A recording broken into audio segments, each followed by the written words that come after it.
Street crimes Karachi का पुराना मसला है। अब तो ये पॉश इलाकों को भी अपनी जद में ले चुका है। सीसीटीवी कैमरे भी लगे हुए हैं, इतना खर्चा हुआ, लेकिन फिर भी जो मुल्जिमान और डाकू है उनके चेहरे क्लियर दिखाई नहीं देते। तो फिर पुलिस क्या स्ट्रेटजी अपनाने का सोच रही है? Thank you so much. अच्छा, आपने स्ट्रीट क्राइम की बात की। स्ट्रीट क्राइम कराची, इसके अलावा क्राइम तो मेरा ख्याल है वेस्टर्न वर्ल्ड में भी है, यहाँ पर भी है। किसी भी एक कहना कि सिर्फ यहाँ पर क्राइम है, ये गलत है।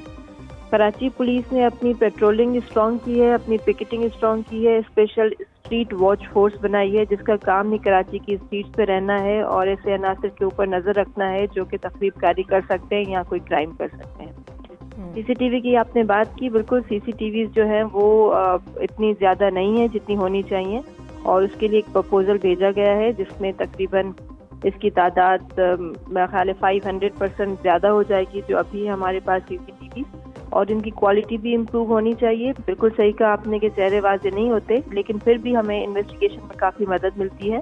गाड़ी का नंबर, गाड़ी का मेक, मॉडल, कलर और इस किस्म की चीज़ें सीसीटीवी से सामने आती हैं। और अगर इंसान चेहरा क्लियर नहीं है लेकिन उसकी बिल्ड पता लग जाती है, कपड़े पता लग जाते हैं और अगली कैमरा में नज़र आता है, उसका रूट डिटेक्ट हो जाता है, तो सीसीटीवी बिल्कुल there is always a room for improvement. Number of CCTV should be increase. Soha, ये भी बताएगा कि अब आपने बताया तो है कि सारी स्ट्रेटेजी बनाई जा रही है और फिर नए सिरे से इस पर काम भी हो रहा है। अब एक बड़ी तादाद है इन केसेस की जो रिपोर्ट हुई, कुछ रेशियो हमसे डिस्कस कीजिएगा। कितने केसेस ऐसे हैं जो पुलिस ने रिजॉल्व भी किए हैं?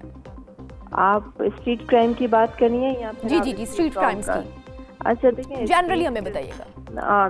जनरली मैं I have join Karachi police on 23 अक्टूबर और उसके बाद हमने 17 गैंग्स बस्ट किए हैं जिसमें स्ट्रीट क्रिमिनल्स भी शामिल हैं, हाउस डकॉइट्स भी शामिल हैं, जिसमें साइबर क्रिमिनल्स भी शामिल हैं और ब्लैक पेलर्स भी शामिल हैं, लेकिन मेनली वही जो स्ट्रीट क्रिमिनल्स और बाइक लिफ्टर्स और कार लिफ्टर्स हैं। इसमें अक्सर ये देखा गया है कि ये कोई मतलब गैंग नहीं बल्कि ये काम आम जो हीरोइन की होते हैं, ड्रग एडिक्ट, उनका काम है।